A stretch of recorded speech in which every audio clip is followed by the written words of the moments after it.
Assalamu alaikum everyone. In this video we are going to check how much plagiarism is detected in the article we have written and also review its AI detection score.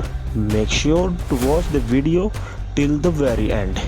And of course, if you are serious about SEO, blogging and AI tools, make sure to subscribe to TechFact.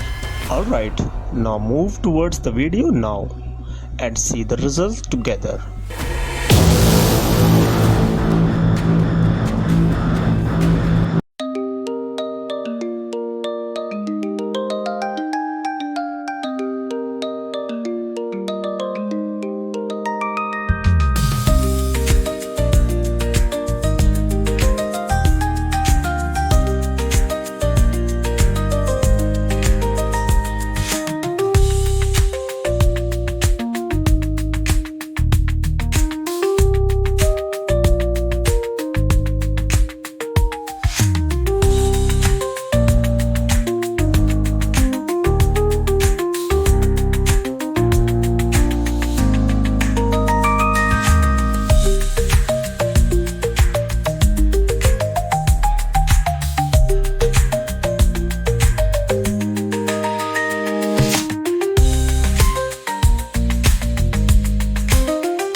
As you can see, some plagiarism has been detected in the content, but don't worry, in the next video we'll show you how to remove this plagiarism step by step without using any paid tools. So click on the next video, keep learning and make sure to subscribe our channel TechFact for more valuable content like this.